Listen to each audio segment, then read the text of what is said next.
अज़ीज़ नाज़रीन, मयारी उर्दू में आप तमाम का दिली खैर मकदम है। नाज़रीन, आज हम लोग देखेंगे आपके निसाब में शामिल बाब अव्वल सैर तीसरे दरवेश की के दूसरे पाठ को। इससे कबल हम लोगों ने पहले पाठ में क़िरत की थी और वज़ाहत आप देखे थे, समझे थे। आप समझना बेहद ज़रूरी है क्योंकि आपके इम्तिहान में कहीं से भी मौरूज़ी सवाल आ सकता है इस मतन से। चूँकि ये सैर तीसरे दरवेश की का मतन काफ़ी ज़्यादा तवील है, बहुत ज़्यादा है, ज़ख़ीम है, इसलिए इसको कई हिस्सों में तक़सीम किया गया है। आज हम लोग दूसरे हिस्से को देखेंगे।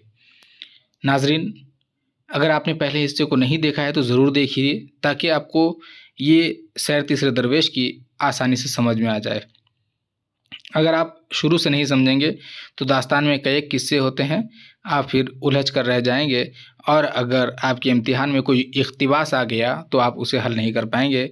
और चूँकि MCQ है तो गालिबन मुमकिन है कि वो आ जाए, इसलिए आप पहले हिस्से को देखिए। ये दूसरा हिस्सा है, इसके बाद भी कई हिस्से आएंगे।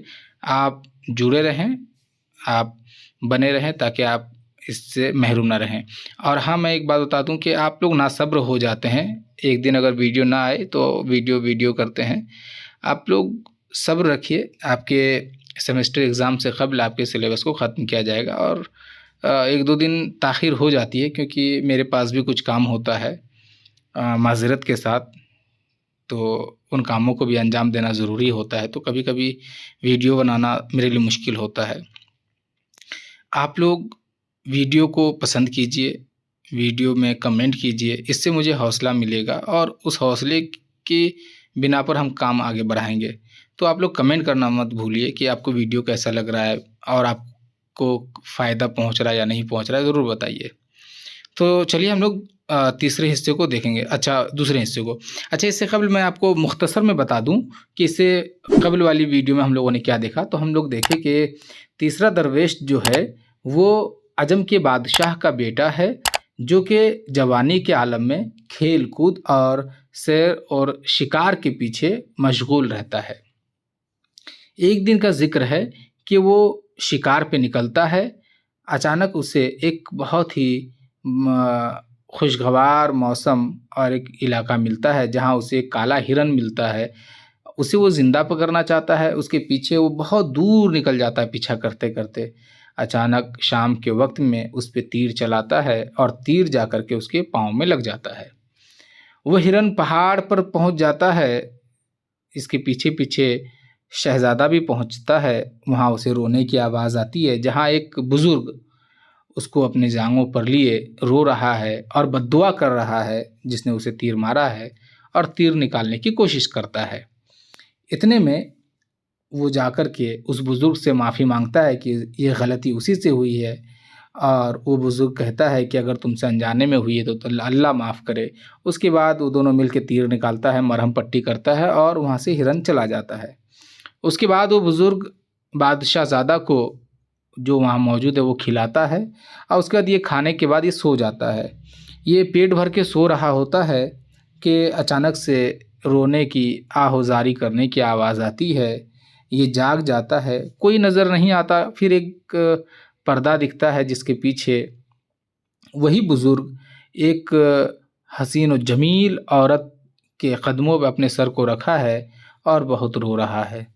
इस आलम को देख के, उसके हुस्न को देख के ये बेहोश हो जाता है। फिर जब होश में आता है तो सलाम करता है उस औरत को, लेकिन जवाब ना आने की सूरत में वो बहुत परेशान होता है। फिर जब गज़ब बातें होती हैं उसके बाद वो छू कर देखता है तो उसको पता चलता है ये मूरत है, ये पत्थर है। उसके बाद ये माजरा पूछता है उस बुज़ुर्ग से कि क्या माजरा है, मुझे बताओ। यहाँ तक हम लोग देख चुके थे। अब इस हिस्से में हम लोग देखेंगे कि इसके आगे क्या होता है। हम लोग देख चुके थे कि वो बज़िद हो जाता है कि वाक़या बताओ। उसके बाद जो है वो कहने लगता है कि लाचार होकर आंसू भर लाया और कहने लगा कि मुझ खाना ख़राब की ये हकीकत है कि बंदे का नाम नुअमान सय्याह है। ये याद रखिएगा। पूछा जा सकता है सवाल में कि बादशाहज़ादा की मुलाकात पहाड़ पर जिससे होती है उसका क्या नाम है, तो नुअमान सय्याह है। ठीक है, यहाँ तक अब हम लोग आगे बढ़ेंगे। अच्छा, कुछ स्टूडेंट्स ने ये भी कहा कि मैं कहाँ से मतन का इस्तेमाल कर रहा हूँ। तो ये मेरे पास एक किताब है उससे, चूँकि आपके निसाब में आपकी जो किताब है उसका पीडीएफ मेरे पास है, लेकिन वो ज़रा धुंधला है, आपको फिर वो साफ़ नहीं दिखाई देगा मतन। इस वजह से जो मेरे पास किताब है मैंने खुद से पीडीएफ बनाया और ये साफ़ है, इसलिए मैं इसमें से बनाता हूँ, ठीक है। तो आप अपनी किताब में मिला लीजिए। और मैं ये चूँकि असल मतन है, मैं यहाँ जो पढ़ रहा हूँ, आपके मतन में अगर कहीं पे कुछ कोई लफ्ज़ इधर उधर है तो उसको सही कर लीजिए, क्योंकि ये असल है और मतन में कॉपी किया गया है, तो हो सकता है कि वहाँ गलती हो, याद रहे, ठीक है ना। तो ऐसा नहीं है कि यहाँ मिस टाइपिंग है, वहाँ मिस टाइपिंग हो सकती है। चलिए, तो बंदे का नाम नौमान सैयाह है, यहाँ तक आप समझ गए थे। आगे बढ़ते हैं। मैं बड़ा सौदागर था, हो सकता है सवाल कि नौमान सैयाह क्या था, सौदागर था वो, ठीक है। इस सिन में यानी कि इस उम्र में तिजारत के सबब हफ्ते इक़लीम की सैर की और सब बादशाहों की खिदमत में रसाई हुई। कहता है कि जवानी के आलम में ही चूँकि वो सौदागर था और सौदागरी की वजह से वो पूरी दुनिया को वो घूमा, ठीक है, तमाम बादशाहों से वो मिला। हफ्ते इक़लीम के मानी है सातों बर्रे आज़म, ठीक है ना। हफ्ते इक़लीम यानी कि पुराने ज़माने में जोग्राफी एतबार से 7 अलग अलग इलाकों को मिला के पूरी दुनिया शुमार किया जाता था। तो उनका कहना था कि मैंने पूरी दुनिया को सौदागरी की वजह से घूमा, ठीक है।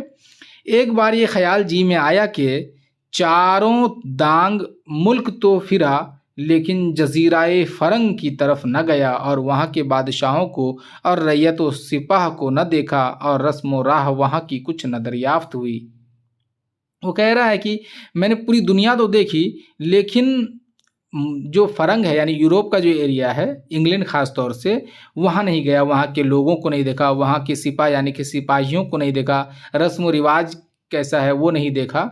तो वो कह रहा है कि एक दफ़ा वहाँ भी चला चाहिए, यानी कि वहाँ भी जाना चाहिए। रफ़ीक़ों और शफ़ीक़ों से सलाह लेकर, शफ़ीक़ों से यानी कि वही हमदर्द दोस्त, लेकर इरादा मुसम्मम किया यानी कि ठान लिया, और तोहफ़ा हदाया यानी हदिया तोहफ़ा जहाँ तहाँ का जो वहाँ के लायक था लिया, और एक काफ़िला सौदागरों का इकट्ठा कर कर जहाज़ पर सवार होकर रवाना हुआ। हवा जो मुवाफ़िक पाई, कई महीनों में उस मुल्क में जा दाखिल हुआ। यानी कि चूँकि ये सौदागर था और पूरे मुल्क का ये सैर कर चुका था, लेकिन ये फ़रंग को नहीं देखा था, तो ये चाहता था कि फ़रंग जाऊँ। लिहाजा वो एक सौदागरों का एक काफ़िला तैयार करता है और वो निकल पड़ता है। और चूँकि जिस समत वो लोग जा रहा है, उसी समत हवा भी जा रही थी, तो ये लोग जल्द पहुँच जाता है उस मुल्क। शहर में डेरा किया यानी कि जाकर के वो लोग रहने लगा वहाँ पे। वो जब आप देखेंगे पुरानी फ़िल्मों में कि दिखाया जाता है कि काफ़िला चल रहा है, फिर रात हो जाए तो वो लोग डेरा बाँधता है, वो आरज़ी घर बना के रहता है, फिर सुबह होने पर निकल जाता है। तो शहर में डेरा किया। अजब शहर देखा कि कोई शहर उस शहर की खूबी को नहीं पहुँचता, यानी कि बहुत उम्दा शहर। हर एक बाज़ार व कूचे में पुख्ता सड़कें बनी हुई, यानी कि पुख्ता यानी कि पक्की सड़कें बनी हुई, और छिड़काव किया हुआ यानी कि सफाई करने के लिए जो छिड़काव करते हैं ना, सैनिटाइज करते हैं कीड़ों के लिए या कचरों के लिए, तो वो किया हुआ। सफाई ऐसी कि एक तिनका कहीं पड़ा नज़र न आया, कोड़े का तो क्या जिक्र है, यानी कि सड़कों पे कहीं पे कोई कचरा नहीं है, कोई कोड़ा नहीं है, कोई तिनका तक नहीं है। और इमारतें रंग बरंग की, और रात को रस्तों में दो रास्ता कदम ब कदम रोशनी, यानी कि ज़रा मतलब रात में आप शहरों में अभी देखते हैं ना, जैसे कि वो लाइट्स लगा देते हैं, तो उस ज़माने में वहाँ पे वो देखा था कि रात के वक्त भी रास्तों में जो है रोशनी रहती है। और शहर के बाहर बागात के, जिनमें अजायब गुल बूटे और मेवे नज़र आए, कि शायद सिवाय बहिश्त के कहीं और न होंगे, जो वहाँ की तारीफ़ करूँ सो बजा है। कह रहा है कि एक ऐसा शहर जहाँ पे बहिश्तनुमा बागात मौजूद है, रोशनी मौजूद है, सफाई है, मतलब ऐसा लग रहा है कि बहिश्त है, जो चाहे तारीफ़ कर लें सब सही है। फ़रंग की बात हो रही है, ठीक है ना। ये पूरा जुमला देके पूछ सकता है कि किस शहर का ज़िक्र है, तो फ़रंग। गरज सौदागरों के आने का चर्चा हुआ, यानी कि फ़रंग में चर्चा हो गया कि सौदागरों का एक काफ़िला आया है।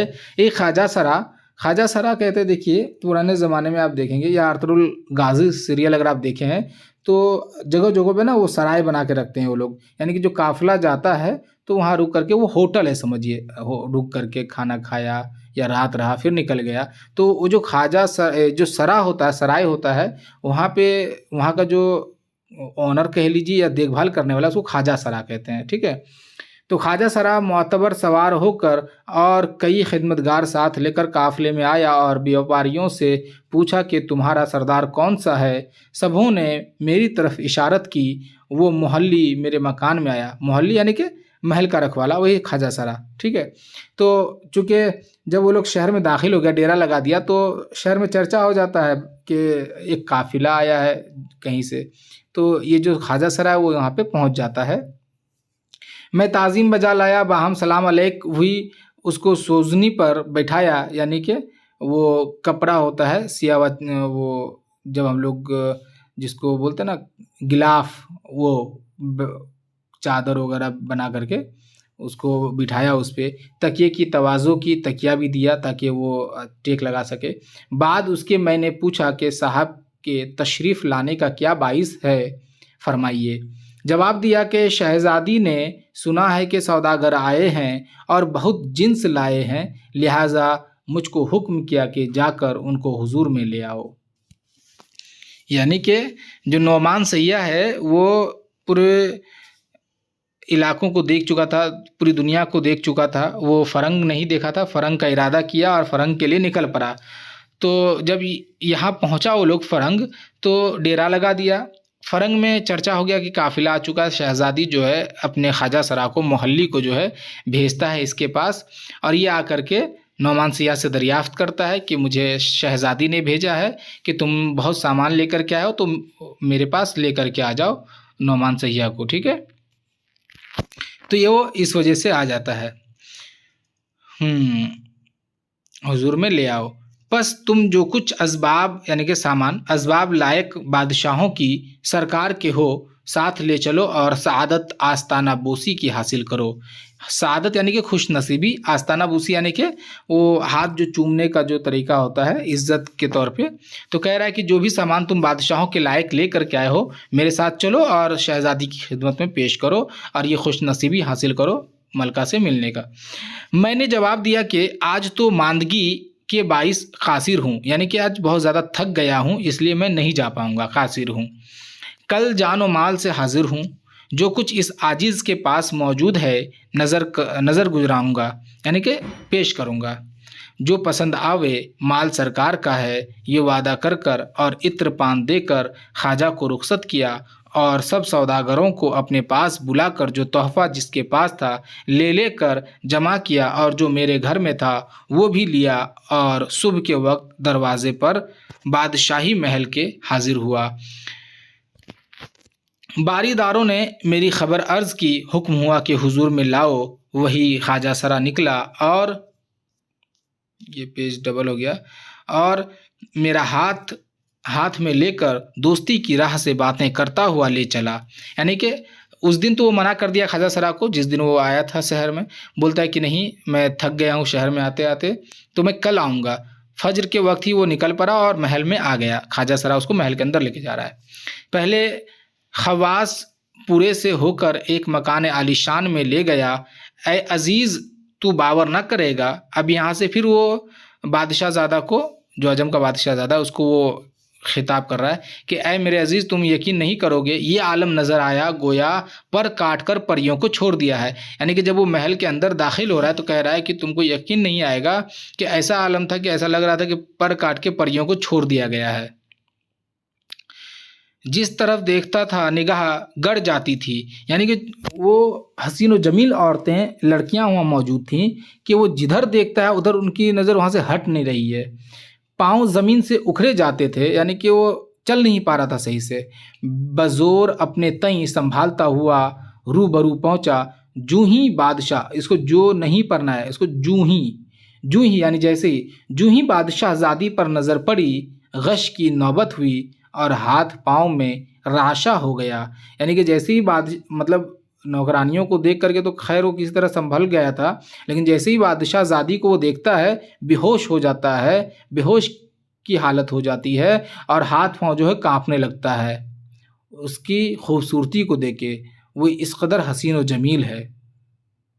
ठीक है। अच्छा, मैं एक बात बता दूं, जैसे यहाँ जूही है ना, ये चूंकि पुरानी किताब है, उस वक्त नस्र इसी तरह लिखी जाती थी, तो जहाँ जहाँ आप देखेंगे उसको सही करने की कोशिश नहीं कीजिएगा, वो उसी तरह उसकी खूबसूरती है। ठीक है, वो इब्तदाई दौर है, तो जूही को जूही इसी तरह रहने दीजिएगा।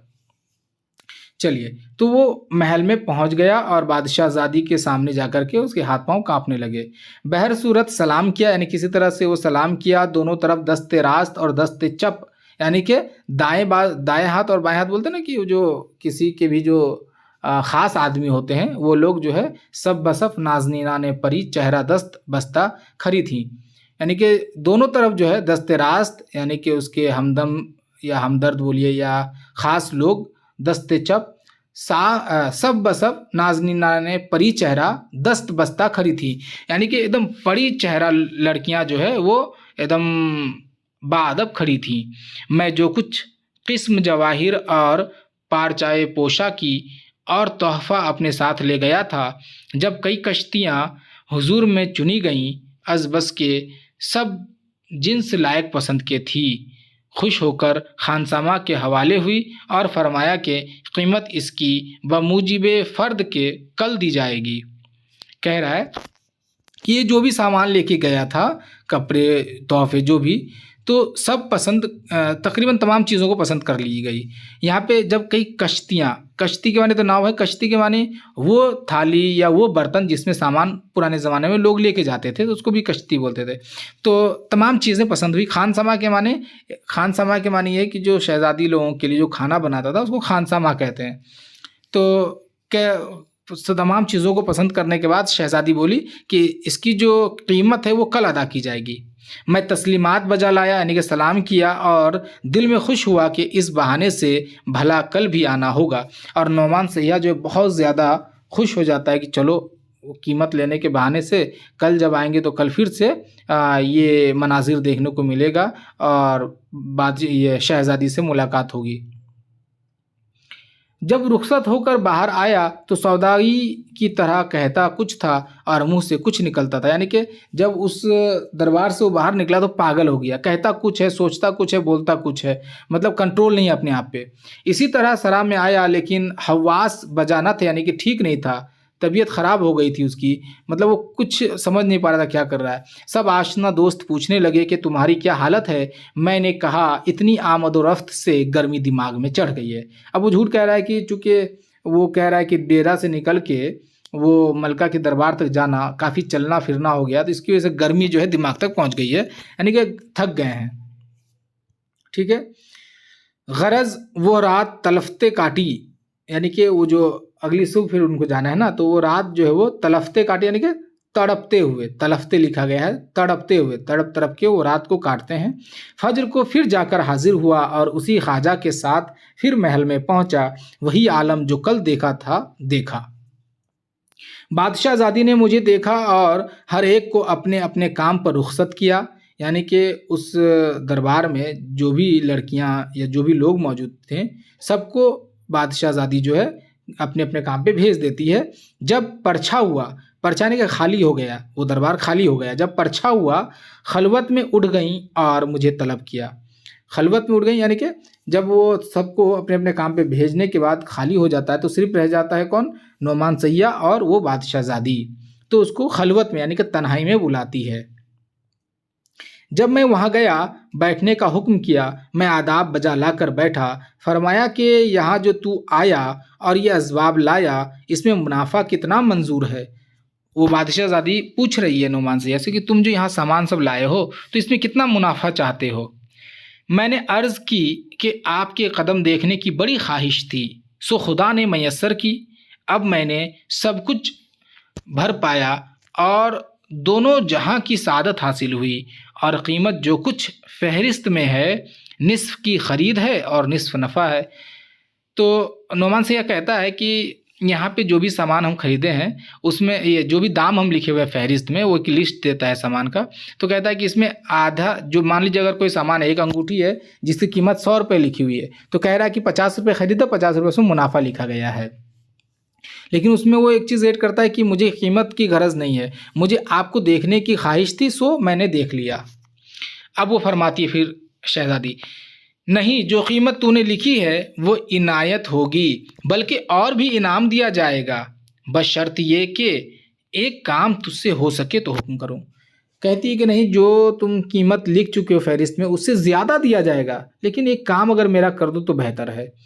मैंने कहा कि ग़ुलाम का जानो माल अगर सरकार के काम आवे तो मैं अपने ताले की खूबी समझूं और आंखों से करूं।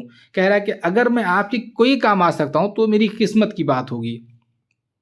ये सुनकर कलमदान याद फरमाया, कलमदान मंगवाया, एक शुक्का लिखा। शुक्का कहते हैं लेटर को, एक खत, एक शुक्का लिखा और मोतियों के दुलमियान में रखकर एक रुमाल शबनम का ऊपर लपेट कर मेरे हवाले किया और एक अंगूठी निशान के वास्ते उंगली से उतार दी और कहा कि इस तरफ को एक बड़ा बाग है, दिलकुशा उसका नाम है, बाग का नाम दिलकुशा है। अच्छा, वो दुलमियान के माने वो जो ख़त ले जाने का जो थैला होता है ना, उसको दुलमियान कहते हैं, जिसमें ख़त रख के लेके जाते हैं, ठीक है। तो वो क्या की है, एक शुक्का लिखी और उसको दुलमियान में डाल करके अपने हाथों से एक अंगूठी निकाल करके दी और कही कि बगल में ही एक बाग है जिसका क्या नाम है, दिलकुशा। याद रखिएगा इसको, दिलकुशा। सवाल आ सकता है कि दिलकुशा क्या है। ऑप्शन होगा बाग, जानवर, परिंदा, सांप। तो आपको बाग चुनना है। वहां तू जाकर एक शख्स केखरू नाम दारोगा है, उसके हाथ में ये अंगुश्तरी यानी अंगूठी दीजो और हमारी तरफ से दुआ कहियो और इस रुक्के का जवाब मांगियो, लेकिन जल्द आइयो, अगर खाना वहाँ खाइयो तो पानी यहाँ पीजो, इसका इनाम तुझे ऐसा दूंगी कि तू देखेगा। अब वो कह रही है कि काम उसका ये है, कह रही है कि कीमत तो तुमको जो है जितना लिखे उससे ज़्यादा देंगे, एक काम मेरा है वो कर दो कि एक बाग है, क्या नाम से है, बाग का नाम है दिलकुशा, दिलकुशा बाग है, वहाँ जाओ, वहाँ एक दारोगा मिलेगा केखरू, उसको ये रुक्का देना और बहुत जल्दी जाओ और जल्दी आओ। मतलब इस कदर जल्दी करना कि अगर खाना वहाँ खा लेना तो पानी यहाँ आकर के पीना, जल्दबाजी का आलम ये है। तो अगर तुम ये काम कर दोगे तो बहुत ज़्यादा इनाम भी देंगे। मैं रुखसत हुआ और पूछता पूछता चला, करीब 2 कोस के जब गया वो बाग नज़र पड़ा। जब पास पहुंचा एक अजीज़ मुसलह मुझको पकड़ के दरवाजे में बाग के ले गया। देखूं तो एक जवान शेर की सी सूरत सोने की कुर्सी पर ज़िरह दाऊदी पहने, 4 आईना बांधे, फौलादी खुदसर पर धरे, निहायत शान व शौकत से बैठा है और 5 से जवान तैयार, ढाल तलवार हाथ में लिए और तरकश कमान बांधे, मुस्तैद मुस्तैद परा बांधे खड़े हैं। कह रहा है कि दरवाजे के पास जो है 2 सिपाही, एक सिपाही जो उसको पकड़ के लेके जाता है तो देखता है कि वहाँ पे एक आदमी है जो शेर की तरह है, एकदम तंदुरुस्त है, और सिपाहियों का जो कपड़ा होता है ना वो लोहे का, उसको ज़ीरा बोलते हैं। जंग से पहले आप देखे होंगे जोधा अकबर वगैरह मूवी, तो उसमें देखे होंगे कि वो लोग सीना में लगाते हैं, सर पे बांध के रखते हैं, तो वो पूरा एकदम पहने हुए हैं, शान और शौकत से तीर तलवार वगैरह लेके मुस्तैद खड़ा है। यही है दारोगा केखरू। मैंने सलाम किया, मुझे नज़दीक बुलाया, मैंने वो ख़ातम दी यानी कि वो रुक्का दी, ख़ातम हुई है, और खुशामद की बातें कर कर वो रुमाल दिखाया और शुक्के के भी लाने का अहवाल कहा, यानी कि बताया कि मुझे क्यों यहाँ पे भेजा गया, मैं क्यों आया हूँ यहाँ पे, वो शुक्का दे करके बताया। उसने सुनते ही उंगली दांतों से काटी और सर धुन कर बोला कि शायद तेरी अजल तुझको ले आई है। ये बात जैसे वो सुनते हैं कि ये ख़त लेकर के आया है, वो उंगलियों को अपने दांतों में दबा देते हैं और ये कहते हैं कि उफ़ जवान, ये तुम क्या कर दिए, शायद तेरी मौत तुझे यहाँ ले आई है। अब ये ऐसा क्यों कहते हैं आगे पता चलेगा आपको, अब सुनिए। खैर बाग के अंदर जा, सरवों के दरख्त में, ये एक तरह का दरख्त है, सरवों के दरख्त में एक आहनी पिंजरा लटका है, यानी कि लोहे का पिंजरा लटकता है, उसमें एक जवान कैद है, उसको ये ख़त देकर जवाब लेकर जल्दी फिर आ। मैं शिताब बाग में घुसा, शिताब यानी कि बहुत जल्दबाजी में वो बाग में चले जाते हैं। बाग क्या था, गोया जीते जी बहिश्त में गया, यानी कि वो बाग नहीं, वो जन्नत है, इस तरह की सजावट है। एक एक चमन रंग बरंग का फूल रहा था और फव्वारे छूट रहे थे, जानवर चहचहे मार रहे थे। मैं सीधा चला गया और उस दरख्त में वो कफस देखा, उसमें एक जवान हसीन नज़र आया। मैंने अदब से सर निहोरा और सलाम किया और वो खरीताए सर व मुहर पिंजरे की तीलियों की राह से दिया। निहोरना कहते हैं वो जो सर हिलाते हैं ना, वो किया सलाम करने के लिए। और खरीताए सर, खरीता वो कहते हैं जिसमें वो खत ले जाने का जो थैला होता है ना, उसको खरीता भी कहते हैं, ठीक है। तो खरीताए सर मुहर के साथ, यानी कि वो जो अंगूठी, वो मुहर है ना, वो निशानी के तौर पे, तो वो खत और वो अंगूठी वो उसको पिंजरे के बीच में जो गैप होता है ना, उससे दे दिया।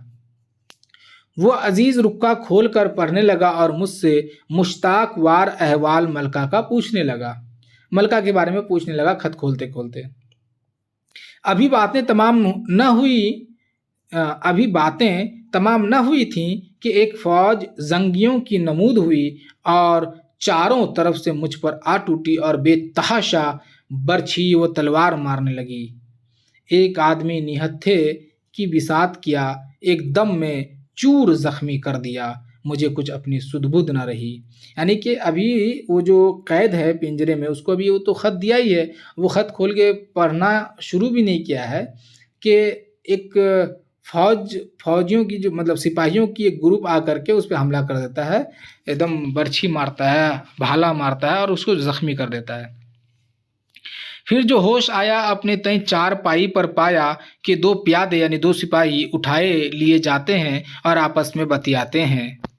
यानी कि ये देख रहा है कि इसको तो मार के जख्मी करके बेहोश कर देता है। जब इसको होश आता है तो देखता है कि चारपाई पर है और दो सिपाही उसको ले जा रहे हैं और आपस में क्या बात कर रहे। देखिए, एक ने कहा,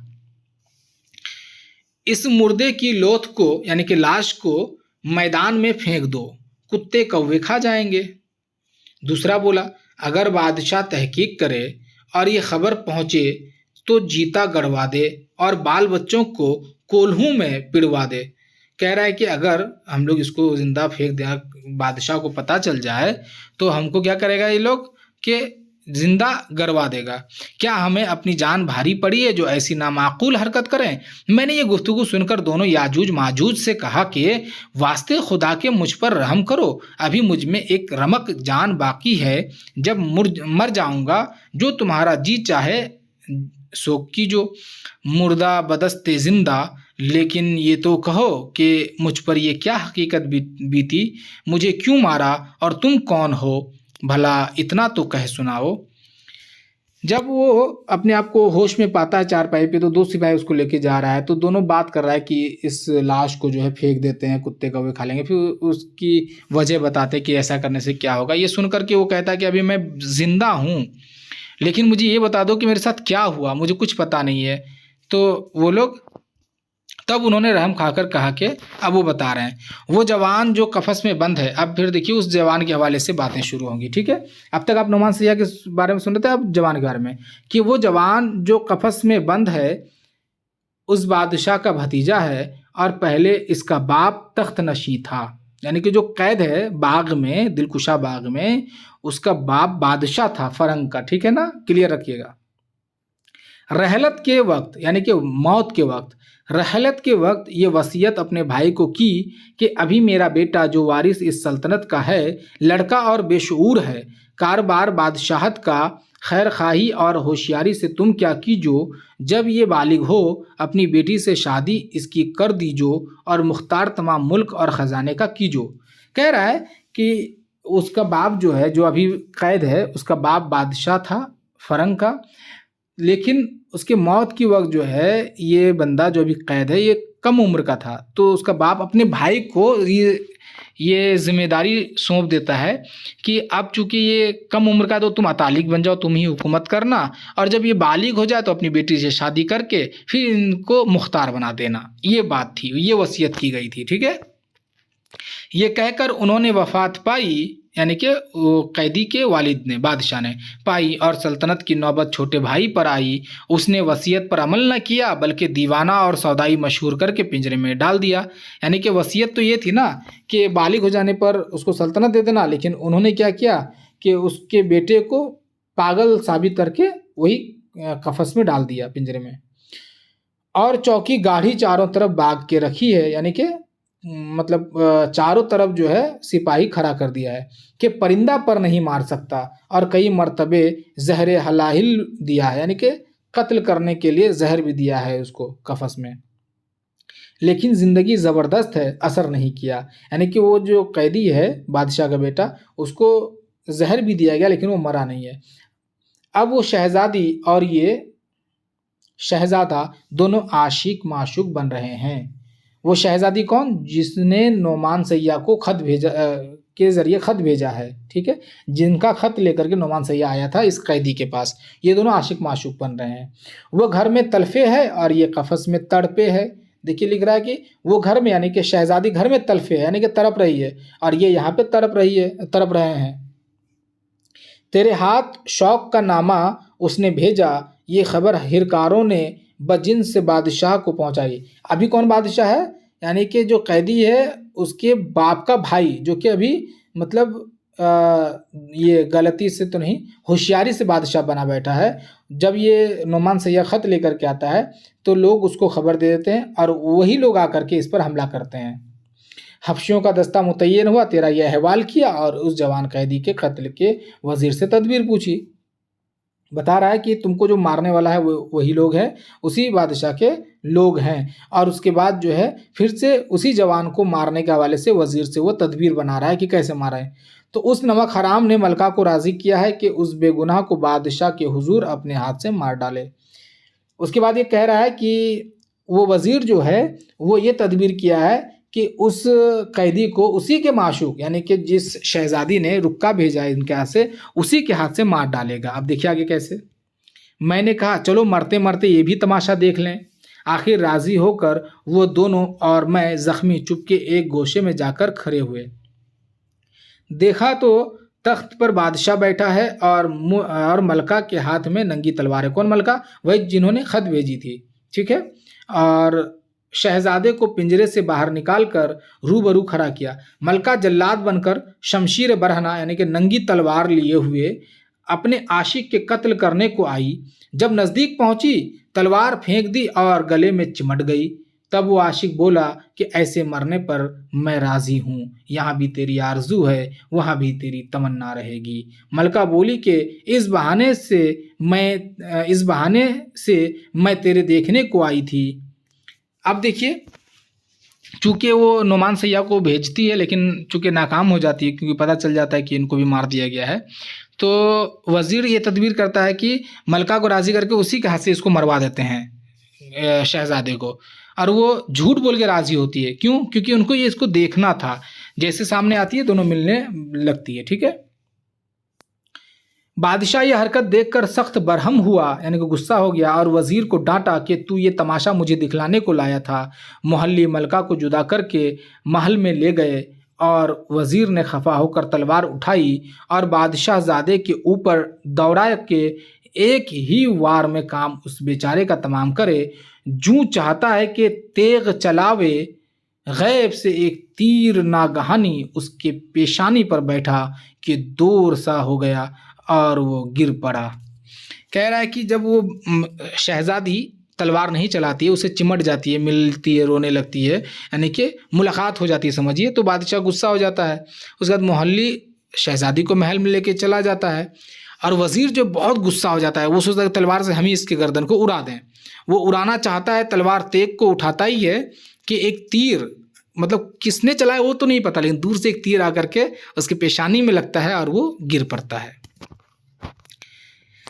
बादशाह ये वारदात देखकर महल में घुस गए। जवान को फिर कफस में बंद कर कर बाग में ले गए। मैं भी वहाँ से निकला। राह में से एक आदमी मुझे बुलाकर मलका के हुजूर में ले गया। फिर उसी मलका के पास ले गया नोमान सैय्या को। मुझे घायल देखकर एक जर्राह को बुलवाया, यानी कि इलाज करने वाले को बुलवाया, और निहायत ताकीद से फरमाया कि इस जवान को जल्द चंगा करके गुस्ल शिफा दे दे, यानी कि मतलब इलाज करके उसको नहा धुआ करके लेकर के आओ। यहाँ तेरा यही तेरा मुजरा है, यानी कि यही तेरी क्या है, वो मलका के लिए जो तोहफा लेके जाते यही तेरा मुजरा है, वही है। इसके ऊपर, यानी कि ये तो तुम मुझे इज्जत दे ही रहे हो, लेकिन इसके अलावा तुम इस पर जितनी मेहनत करोगे वैसा ही इनाम देंगे। गरज वो जर्राह ब मूजिब इरशाद मलका के तगो दू करके एक चिल्ले में नहा धुला मुझे हुजूर में ले गया। मलका ने पूछा कि अब तो कुछ कसर बाकी नहीं रही। मैंने कहा कि आपकी तवज्जो से अब हट्टा कट्टा हूँ। तब मलका ने एक खिलत और बहुत से रुपए जो फरमाए थे, बल्कि उससे भी दो चंद अता किए और रुखसत किया। जब ये सौदागरी के लिए फ़रंग पहुंचता है तो मलका वादा करती है ना कि मेरा एक काम कर दो, उससे ज़्यादा पैसा देंगे। तो ये काम तो करके आ गया किसी तरह से।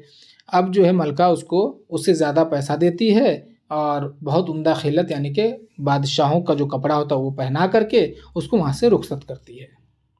ठीक है।